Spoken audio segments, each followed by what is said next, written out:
Hey everybody, welcome to the ANDIKA Bulletin for Tuesday, 11th of March 2025, and it's currently 33 minutes past 12 in the afternoon, Queensland time. Now, it's been a while since I've done a video. For those that don't know, I live in that part of the world called Southeast Queensland on a place called the Gold Coast, and we recently got hit by a Category 2 cyclone. And the cyclone name was Alfred. That's basically hit sort of Thursday. I lost power Thursday night, didn't get it back until about 2 o'clock on Sunday. And so I'm okay, family's fine, pugs are fine, all that. The people I know around where I live are all fine. Just the inconvenience of not having power and stuff. So that's one reason I haven't been doing a couple of videos of late. But a lot's happened in the last couple of days, and let's just jump straight into it. And here's a chart right now of the ASX 200. And this is just really just mind-boggling here. Let's have a look at just what we've been up to in terms of where we've had some movement. And let me get the right chart thing here. The market itself has actually corrected about 8%. And that's from that high of 8,554 down to where we are now of 7,888 points. So that's a decent decline, as you can see there in the ASX 200. And this chart goes all the way back to March 2023. So you can see we're really now coming back to these sort of levels around here of August in 2024. So it's pretty broad based. I won't really go into all the particular stocks, but it's pretty broad based. Now let's just quickly go and have a look at where Bitcoin is. Now Bitcoin also has had a terrible run of late, but this is not just a crypto related issue, even though there's, pardon me, been plenty of crypto related stories going around. It's also down on a much broader correction we've recently seen in the market, which I'll come to in a moment. But we can see here it's trading around 79,164 US dollars. And it too, if we were to take the high it made over here in January down to where we are today. So Bitcoin's corrected 26%. That's pretty substantial. That's a very big correction in that in the crypto asset. But if people who have traded crypto long enough would know that drawdowns in the crypto space like this can happen. Here's zooming out on a much bigger chart. You know, this is where we were back in November 21, and in that particular time frame, Bitcoin went down to this point down here as a draw, and it was 75%. So big corrections do happen, but this reason, as I said earlier, is not just specific to Bitcoin. Now, what we've also seen has been a big shift in the US markets. Very negative. So we'll just go and grab those. Here's starting here with the Dow, and you can see here that the Dow also has had a significant correction as well. And I'll just go and get the right tag if I can find it. No, where is it there? That's fib retracement. Don't want all that. I should learn all these things a bit better. Anyway, I think it's in here, long position, Anyway, price range, there it is. So we take where the Dow was there and we go down to here. It's down about 6% as well. So a decent sort of correction in just recent times.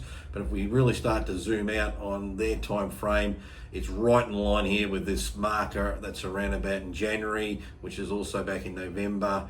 And there's probably more of it to happen. Here's the S&P 500. Same thing, market's down, and because we've seen the sharpness in the decline, again, that's transferred into a whole bunch of different markets and all that sort of stuff. I'll just get out of this because I don't, definitely I'm going to leave that site. And from all that, what's really happening? Well, what's really happening is, let's go to this story here. I'm not going to go and read it all because I've actually done a post on my X account about what's going on. I'm going to show you just two charts that explains everything on what's going on. So just the title of this is important, is Trump trying to push the US into a recession?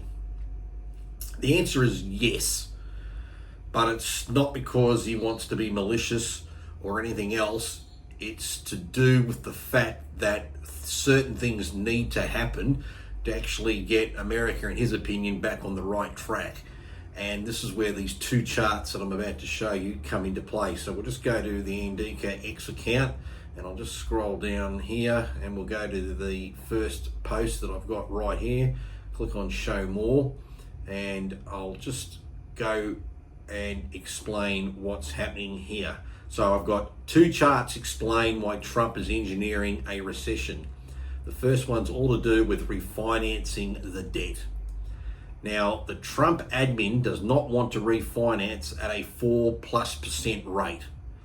The 10-year rate at one point this year was as high as 4.8%. It's now around 4.17%, and Trump wants it lower than 4%. And just looking right now, there it is there, 4.18%, and you can see how it was up there in terms of a much higher interest rate, and that's the one they use to base for interest. Now, how do you get the 10-year to come down?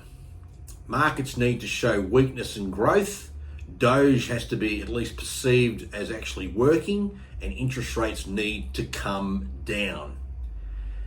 The way to do that is create massive uncertainties, aka the tariffs. And if anyone has been following the bouncing ball, Trump's been doing tariffs. We know he's put 25% on Canada and Mexico. He's putting tariffs on Australian steel and aluminium. He's putting extra tariffs into China. He's going to be hitting, or I think he's already done it, on EU cars. It's all part of a plan. To us, it might seem very foreign and weird, but it's actually a properly thought out plan, at least how the Americans are seeing it, and what they want to achieve with certain objectives, which when I get to the charts, it'll all be crystal clear, trust me. Now, which can slow down growth in the short term, get the bond market to start buying bonds ASAP because of how scared they are of touching stocks. That causes yields to fall, which is what we need to refinance the debt. I'm talking like, how the Americans would do it. And then that gives the Fed the authority to potentially also lower rates, which continues to bring yields down. So typically what happens when the stock market starts to fall, players in the market, big instos, hedge funds, retail, you name it, they might panic a bit, sell stocks, which is stupid to do because it's only going to be a temporary thing. But they take the money out and then they go to the safety of buying government treasuries and bonds and stuff like that, because they get the government's not going to fold and all that sort of stuff. Mind you, if you see these charts, you'd be thinking, read that again.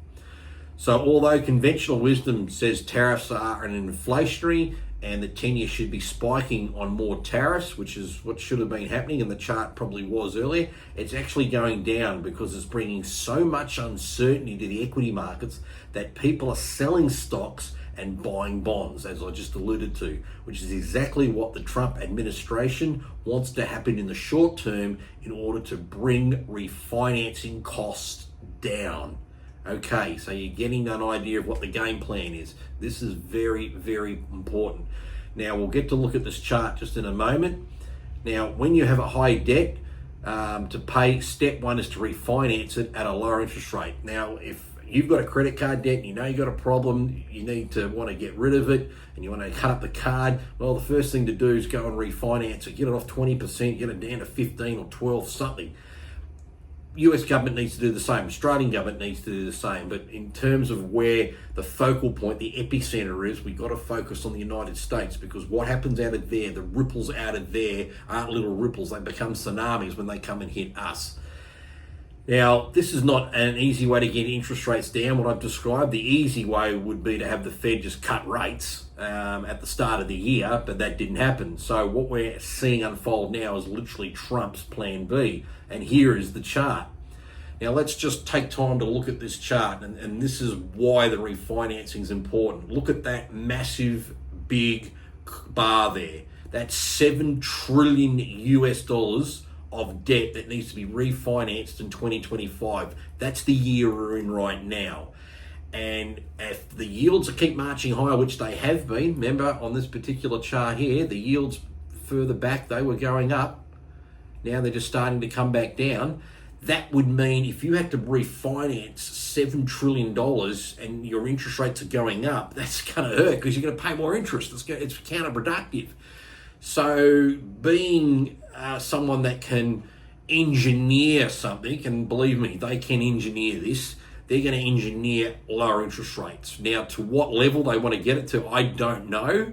But the idea is obviously, I would think, to get that bond rate, which is at around 4.18%, definitely under 4%, probably 3.9, 3.8, I don't know. But the scarier they make things in the market, the more people will panic on the market, sell, go to treasuries, buy. When you buy treasuries, the yield's inverse. That's how it works. As the price goes up, the yield they're paying is falling through the floor, and that's what he wants to create. Then you can go, great, let's go and refinance all this debt. And you can see here there's a window between 35 to 38 where they can go out and push all that debt out 10 years, 11 years, 12 years. Now, if they achieve that first objective of refinancing $7 trillion of debt at a much lower rate, therefore their interest costs are a lot lower, and that then helps obviously to redeploy monies elsewhere. So that's the first step. That's chart 1. Okay, chart 1. Now let's go to chart 2 and story 2 about what's happening here. Now, just like in real life, if you have a debt, first thing is to do is refinance the debt at a lower rate. So that reiterates the previous slide we see. The second thing to do is actively reduce the debt and, if possible, increase the income to help pay it off. That's important. You need to think about that. So we've been able to refinance the debt. Great. We bought ourselves a bit of time. It's not coming in due, and hey, we're making lower repayments. Therefore, if we can get our act together, we can actually probably even terminate that and get it down from 7 trillion down to 2, or even get eradicated. Who knows? The point is, we're buying ourselves that time, and this is exactly what you would do if you had a debt problem as well. Now, continuing with that, in real life, people make hard choices not to spend X money on certain things and assure the money they have pays for the essentials, and they have a plan to get out of their debt trap by slowly paying it off. So just as what we would do, a big government really at the end of the day does the same. But they have the added advantage that because they're so big and so great, they can create and engineer a certain way to make it a lot more favourable than the terms you and I would ever get. Now, Western governments around the world need to do the same. That includes Australia. We're heading to $1 trillion debt ourselves, and it's just unsustainable. And unfortunately, at the moment, it doesn't matter if you're Team Red Labor or Team Blue Liberal, they're not really dealing with that at the moment. We're going to have an election soon, and they're all going to promise stuff, spend money we don't have, and that's all that we're doing. These repayments people are getting now, and rightly so, of course, because we have had the cyclone hit southeast Queensland. A lot of people need support, but that money's predominantly going to come from borrowings to pay for that support and all that sort of stuff. But we can talk about Australia another time. So under Trump, the US debt party appears to be ending. That's the real big thing. That is really a big thing.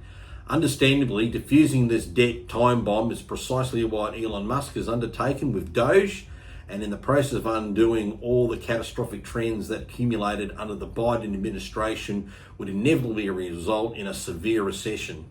Just as allowing the debt pile to continue its record melt-up was the only thing that delayed the inevitable economic slowdown. So in other words, it's musical chairs and the music's coming to a close and there's no chairs left. So this is what they have to do.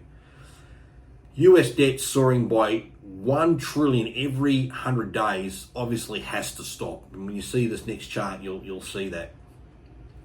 And this chart just shows how unsustainable the US debt is. So what we want to see here is this.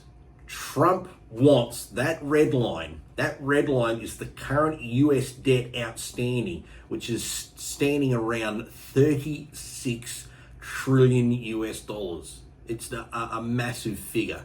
And you can see here that since COVID, on that red line, it is constantly exceeded the gross domestic product of the United States, which currently is sitting around 23.5 trillion. That is unsustainable. It is unsustainable if you keep adding more and more debt, as we can clearly see in this particular chart, where your income is nowhere near of catching up to it.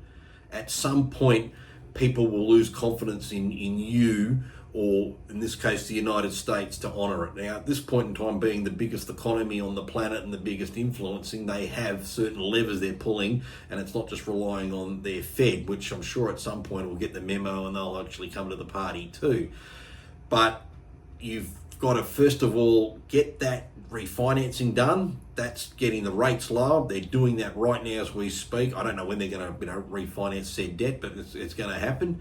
And that'll obviously happen in various tranches. It's not going to be just $7 trillion in one go, but it will happen. But then this is where Doge comes in. This is why Trump empowered Elon Musk to do what he's doing, to go through every facet of government and find out if the payments they are making are actually justifiable payments, and if it's Social Security, are they actually giving payments to people that quite frankly are still alive? A few weeks back, his Doge department brought up a chart and it actually showed categories of people, because in the United States, as soon as you're born, you're issued a Social Security number. So it said 0 to 9, 10 to 19, etc., etc., etc. And we were getting to these age brackets of 110 to 119 years of age. So many million Americans alive. 120 years old to 129 years old. In other words, it nearly got to the point, and they actually had one person on their database that was over 300 years old, according to the data. And obviously the person's not 300 years old, unless they're a vampire. But the point is, their processes were just still paying out checks, in this case Social Security, to dead people. Now probably someone else has got that Social Security number and they're just taking it in. But it's just this nonsense of these departments, let alone then he has Doge looking at US aid on where aid programs are going, and they've slashed that by about 80% because they've realised most of what they were spending out and giving out as in aid was actually going to these NGOs and other entities that are actually doing things against US interests and that sort of stuff. So it was just churning money, American taxpayers' money, to go out here and be wasted. And we could go on and on and on, but that's why this audit is so important, because they need to get that red line has got to come down below that green line on this chart. If it doesn't happen, then the economic catastrophe, when it does all come due, will be severe of anything. It would have made 1929 look like just a ripple, and the GFC look like just morning tea. We're that serious. You look at that chart, just really look at that chart there. We're talking nearly $11 trillion in difference between the debt component and the actual value of what you're making. Now, yeah, you can play other things like the asset values of minerals in the ground and other things, values of cities and and assets and housing and other bits and pieces. Sure, you can play that other bit and say it's really not a big deal, but at the end of the day it is, because treasuries are sold into the marketplace to fund the activities of government, and people hold them. And if people then, when I say people, other countries, other pension funds decide, well, we're not going to buy these anymore, then that becomes a real problem. And then other things get out of control, like with inflation then coming into it as well. And if it's stagflation, where you've got high inflation and then high unemployment because you've had to make cuts and all sorts of things, you can see how an economy can literally go into a doom loop and nothing can be done about it and all that sort of stuff. So yes, we are seeing weaker markets. Yes, it's not nice to see this. No one wants to be seeing the stock markets come off. This is now going back to the ASX. That's where we started off, in the market. We hit that market low around about an hour ago. So from that little point right there where we are now, in terms of that market bounce to there, we're up 1%. So that's nice. And that's great within the inner workings of how a market is going. But the thing is, we're probably going to get a lot weaker. Don't panic. Really don't panic. If you've got the ability to buy better quality stocks, then start doing so. Likewise in Bitcoin, start doing a bit more aggressive dollar cost averaging and buying in as well. And that's what you're going to be mindful. So that's why markets are tanking. Don't listen to all this other bullshit about this and that. And for those that are out there historically being hysterical over Trump doing this, wrecking everything and all that sort of stuff. Believe it or not, there will be some method to what they're all doing. He's not a dummy, and the people he's got now in his administration, they aren't dummies either. Now, their mainstream media will like to paint that in certain ways, and, intertwining it with how he's handling the Ukrainian-Russian conflict and all these other things. But you can see from those two charts what the objectives are, and they're doing it, and they will do it. And if it means in that process of doing it, we all get hurt on paper, our valuations and all that, then that's just how it's going to be. Nothing more. The only way you can sort of make hay out of this is benefit from the fact that quality assets have just come down. It is like a sale. Pick a few of them all up and then wait out like any other period you've had before. Main thing to not get wrecked is avoid leverage. If you're not leveraged to the eyeballs, then you just forget it. Go and walk down the beach now that the cyclone's left. Get sand between your toes. Go and get sunlight on your face. Take it easy. Don't worry about things in that sense as well. But I can assure you this is a process that is happening. I don't know how long it's going to happen. I don't know how long or how far markets will fall. But this is what is being happened. It's being engineered, and sure, the risk is these people trying to engineer something, overdo it, and could actually tip America into a really bad recession, and then that could really happen. So there are dangers here. I'm not trying to say this is going to be a piece of cake. By no means. It could get a lot worse, but you need to understand why we've got to where we are now, and it's the bills come due, people. That's it. It's as simple as that. The bill has come due, and it's no surprise that finally we've got someone in the United States who's saying we are not going to tolerate having this sort of debt anymore. And this goes to other aspects around too. Naturally, with this fight now with Europe saying, you guys in NATO, we're paying all the money here to keep you guys afloat. You just want us to turn up and defend yourselves and spend all the dough. You got to start ponying up. And this is a reality that Australia's going to have to do. We're going to have to start spending more money on our own defence. But anyway, I could lead off on more of these things. This is a very long talk. It's nearly 22 minutes in, but I've tried to give you what's there. This is data. This is real information. Sure, I put my opinion of it, and you disagree with anything I've said here, write a comment below. That's what it's all about. I'm not the person. I'm not the market. No one's the market. But I can tell you with what I've done and what I've seen, and just with my experience, and I've been doing this stuff since 1996. So it's not my first rodeo, but that's how I see and why things are happening. Anyway, appreciate you listening. I know it's taken nearly 23 minutes of your life. Appreciate it, and we'll catch up soon. In the interim, take it easy, and we'll catch up soon. See ya.